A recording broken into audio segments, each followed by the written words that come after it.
What's up guys? Welcome to my YouTube channel, High Heels and Hustle. If this is your first time here, my name is Latoya and High Heels and Hustle is the place where we are growing our businesses and changing our lives. If it's not your first time, thank you for coming back. I really do appreciate your support. Now in today's video, I'm going to talk to you about how to define your niche. This is one of the questions that I get very often from my clients because people know that they want to start a business, but sometimes being able to identify and pinpoint their niche is really the struggle. And I think identifying your niche is one of the most important parts of starting a business. So by the end of this video, I'll be giving you some tips of how you can define your niche and also the benefits of having a niche. Let's get into the video.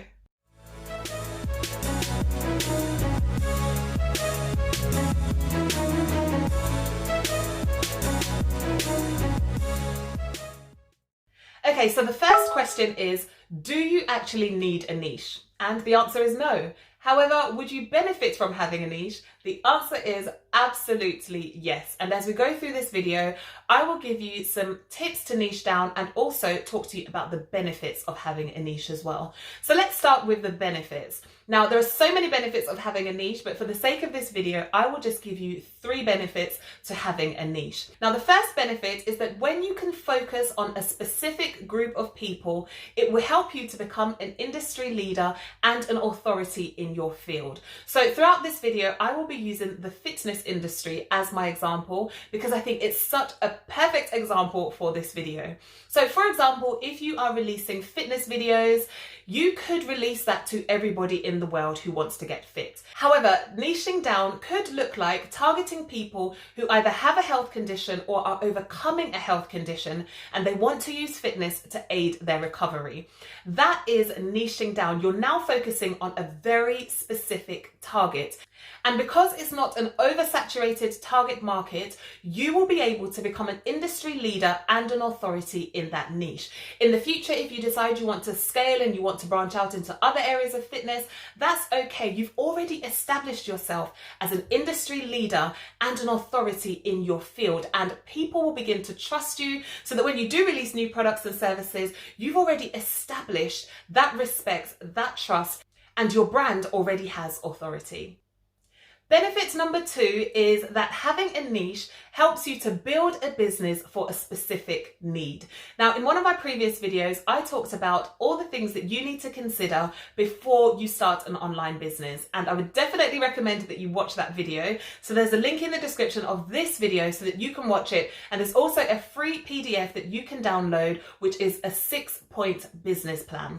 Okay, but in that video, I spoke about identifying what problem you're solving. Because the truth is, if your business is not solving a problem, you do not have a successful business. And sometimes people say, Latoya, I don't think I'm solving a problem. I make cakes or I make clothes. You are definitely solving a problem. If I have a party or a wedding and I need a cake, that's the problem that I have, and I'm going to go looking for somebody to solve my problem, which would be you if you have a cake business. If I'm going to a wedding or a party and I want to make sure that there will be no other woman at this party or wedding in the same clothes as me, because ladies, we know how that feels, I might go to somebody who makes tailored clothes, which is something that I actually do. And I do that because I want something unique that not everybody is going to find in the shops. So if you're making clothes, again, you are definitely solving a problem. So if you can identify what problem you're solving, you can build your business around solving that problem, which I think is really important. And it really just gives you some leverage in terms of your competition. Okay, so if you want to get your version of this t-shirt that says clothed with strength and dignity, I'll put a link in the description of this video. It's from one of my clothing lines, Dual Purpose. So I'll put a link in the description where you can get your version.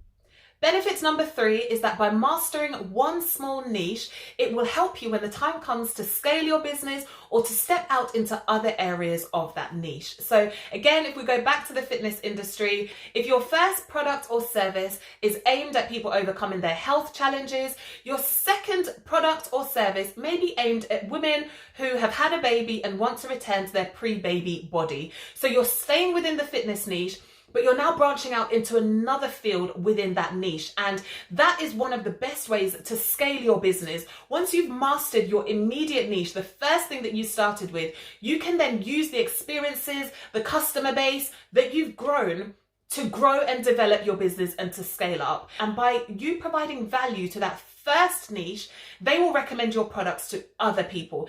And this is what I was talking about becoming an industry leader in your niche.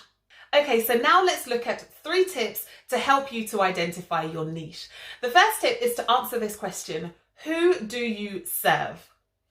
Who is your client base? Who is your target market? Who is your ideal audience?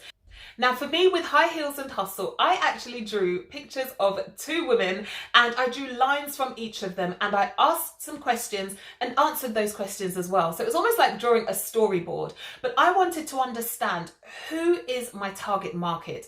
Where is she from? How old is she? What's her background? Has she ever had a business before? Does she just have a business idea and she's looking for somebody to help her to make that idea a reality? I wanted to understand as much about my target as possible. Now, I have started businesses in the past and I've never done that for any of those businesses because I didn't feel that I needed to. But for this particular brand, High Heels and Hustle, doing those diagrams, answering those questions really did help me to niche down and identify, who am I serving? So that's one of the things that I would really recommend that you do identify. Who are you serving? Because then every product and every service that you launch will be specific to that target. And you will then know exactly who you're targeting, who you're marketing to, and then it will help you to know how to go about achieving those results. One of the things I definitely do not do enough is drinking water. So I'm trying. Okay, so tip number 2 is, what problem do you solve? And I cannot stress enough how important this is. And as I said, if you haven't watched the video that I posted talking about the things that you need to consider before you start an online business, check out the link in the description of this video because it's definitely worthwhile watching that video. By answering the question, what problem do I solve? That will help you to develop and provide the easiest and most effective solutions for your target audience. Tip number 3 is to identify your unique selling points, your USPs. What makes your product or service better than your competition? Why should I choose your product over somebody else's? So again, going back to the fitness industry, why should I choose your video over Davina McCall's, for example, or anybody else who is in competition with you? Why should I choose you? These are the things that you need to identify. And sometimes your unique selling point doesn't have to be that you have an educational qualification. If you do, great, talk about that. If you don't, your qualification could be personal experiences.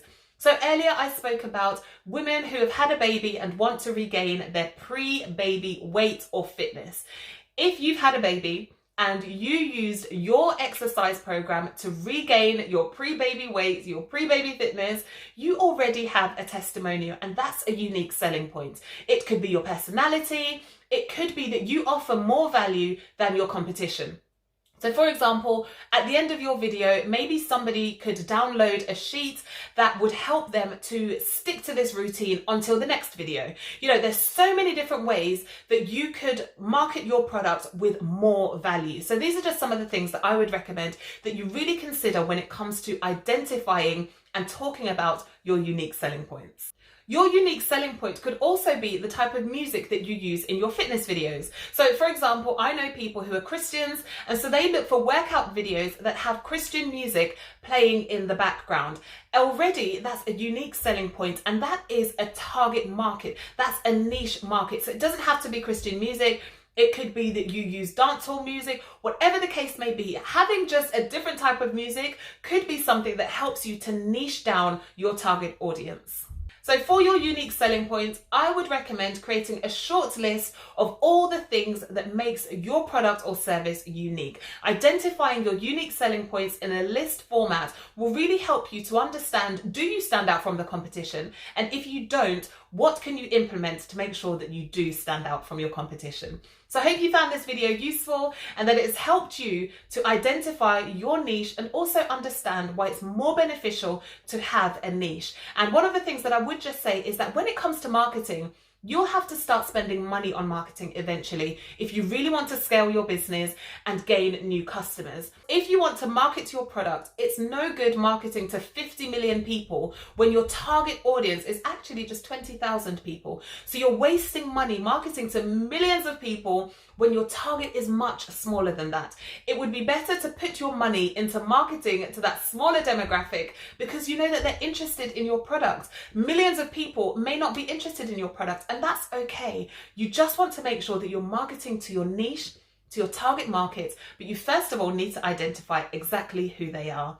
So I hope you found this video useful and that you can begin to identify your niche and step out into creating your business. Thank you so much for watching. If you haven't subscribed, remember to hit the subscribe button. Also join the High Heels and Hustle community on Instagram and Facebook. Links in the description, and I'll see you on the next video. Bye.